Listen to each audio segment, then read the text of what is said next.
Les répétitions d'opéra, ça peut aller jusqu'à 4 semaines. Il y a beaucoup de monde à l'opéra, il y a des gens sur scène, il y a des gens dans la fosse, il y a la musique. Et à la fin, on met tout ce monde ensemble pour que la magie de l'opéra opère. Je crois profondément que l'opéra a beaucoup d'avenir parce que c'est comme le théâtre, c'est-à-dire ce sont des arts profonds, essentiels, millénaires.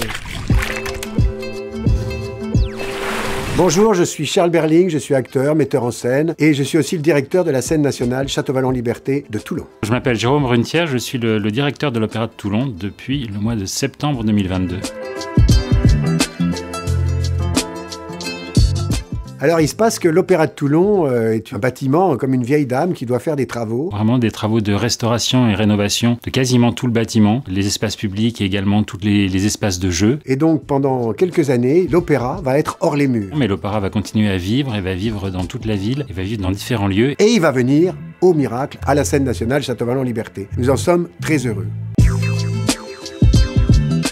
Une scène nationale, c'est une scène qui doit accueillir beaucoup de disciplines. Peut-être pour la première fois en France, il va y avoir une scène nationale qui se marie avec un opéra. Parce que nous avons décidé avec Jérôme Brunetière, le directeur de l'opéra, non pas de faire juste de les accueillir, mais de faire des co-réalisations, de travailler vraiment ensemble sur des productions, sur des ambitions, sur ce qui va faire l'opéra de demain.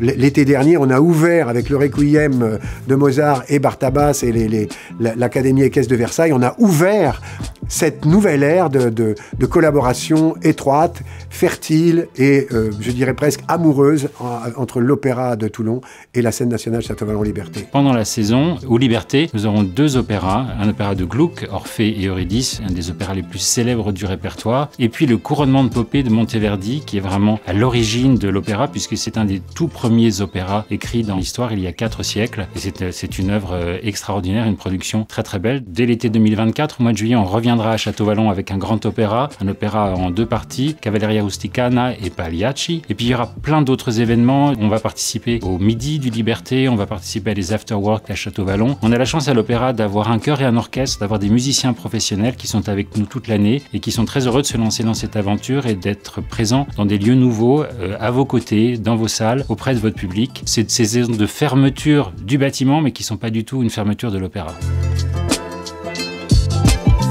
J'aime l'opéra profondément et je crois que l'opéra est souvent mal compris et je pense qu'il est dans une autre cure de jouvence et qui va faire qu'il va être perçu autrement par les jeunes, par le public en général. Et c'est une bonne chose. Je crois que quand on arrive à associer à ce degré-là l'art dramatique et la musique, et que tout ça se passe dans une dramaturgie absolument forte et essentielle et qui nous parle aujourd'hui, on atteint des émotions qui sont vraiment très rares.